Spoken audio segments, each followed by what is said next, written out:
In the pre-independence era, efforts to organize the depressed class and particularly untouchables began before the nationalist movement. This initiative was taken from both the ends of the caste spectrum, that is by upper caste progressive reformers as well as by members of the lower caste such as Mahatma Jyotiba Phule and Ambedkar, Pariyar, Ayankali, Shri Narayan Guru, and many others. Anti-untouchability campaigns became a significant part of the Congress agenda so that there is broad consensus on the abolition of caste distinctions. So before independence and before the nationalist movement started in the country, efforts were made to organize the depressed class and particularly the untouchables. The upper caste members, reformers, and the lower caste reformers both were engaged in the removal, in anti-untouchability campaigns, and this became a significant part of the Congress agenda, so that there is broad consensus, so that a broad consensus can be obtained to abolish the caste distinctions in the country. The main view was to consider caste as a social evil and as a colonial ploy to divide Indians.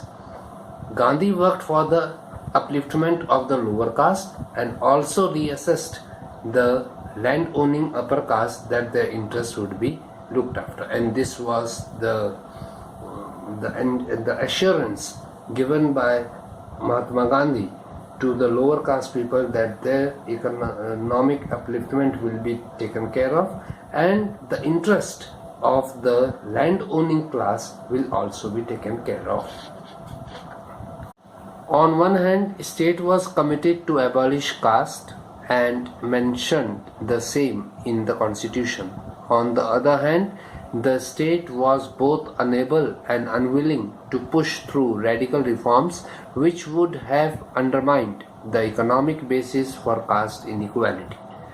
On one hand, the state was ready to abolish caste discriminations, and this was also mentioned in the constitution of the country.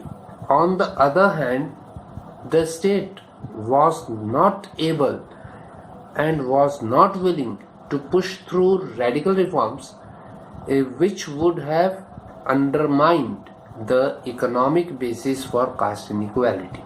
Caste assumed that if it operated in a caste blind manner, it would automatically lead to the undermining of caste-based privileges and eventual abolition of the institution. So it was assumed that if the caste operated in a caste blind manner, then automatically it will lead to the undermining of caste-based privileges, that the upper caste will be given some higher privileges and the lower caste will be deprived from those privileges, and eventual abolition of the institution. The exception to this was the reservation provided to scheduled castes, scheduled tribes, and other backward classes. Development activity of the state and growth of private industry affected castes indirectly through the speeding up of the intensification of economic change. Modern industry created various kinds of jobs for which there were no caste rules. Modern individuals attracted to the liberal ideas of individualism and meritocracy began to abandon extreme caste practices. So the modern ways of recruitment on the basis of meritocracy, on the basis of skills and capabilities of the person, totally abandoned the extreme caste practices. Recruitment to mills and factories showed the resilience to caste, Recruitment happened along the lines of caste and region. Prejudice against the untouchables remained quite strong. In the cultural and domestic sphere, caste remained strong. Endogamy remained unaffected by modernization. There was no effect on the marriage concept, that is endogamy. In the cultural and domestic sphere, caste remained strong. So culturally and in domestic spheres, caste remained strong. Even in case of recruitment, in some cases the recruitment was based on caste. The person at a higher post belonging to a particular caste will prefer to give employment to his own caste people. This also started happening. Rules for food sharing have not changed totally. In political field, caste remains central, and in election it plays an important role. And now our general elections or our assembly elections in the states are based on caste basis. India is a melting pot of various ethnic elements. Many communities living in the forest and hilly areas have been left far behind in the evolution of human civilization. The developed groups call them tribes, Adivasis, primitive and forest dwellers. This is one of the main sources of conflict between national development and tribal development. That there is a difference between the national development and the tribal development. The communities living in the forest and hilly areas have been left far behind in the evolution of human civilization, or you may say that in the developmental work that is taking place after the independence of the country. The developed groups call them tribes, Adivasis, primitive and forest dwellers. The other sources are that the major portion of the tribal habitat is in the hilly and forest regions. Their villages are generally found in the areas away from the alluvial plains. Most of these villages are ethnic in composition and smaller in size. The tribal villages are smaller in size and they are ethnic in composition, and they are far away from the alluvial plains, that is, they are situated in the forest regions or the hilly areas of the country. They are not planned at all. Tribal economy is characterized as subsistent oriented, means whatever the community is producing, there is a system of collective farming. Whatever they are producing, they will consume it themselves.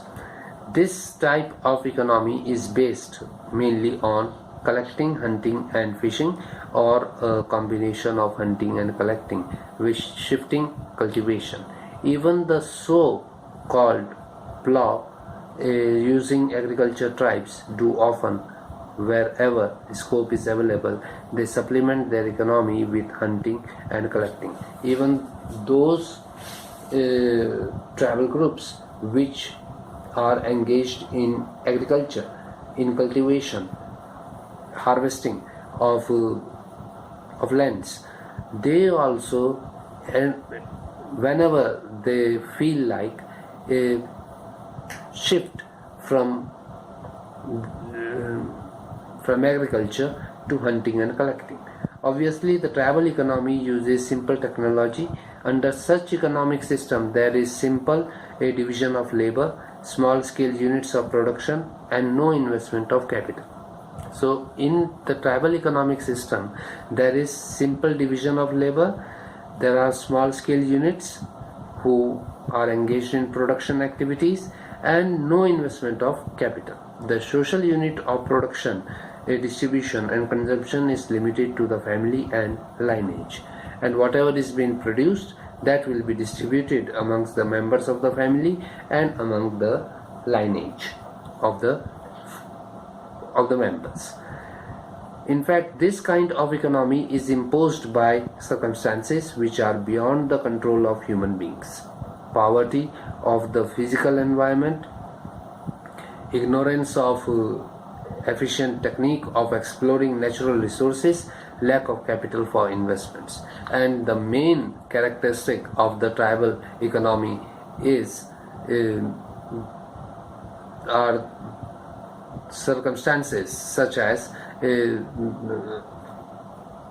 poverty of the physical environment, ignorance of efficient technique of exploring natural resources, a lack of capital for investment, and they are beyond the control of human beings.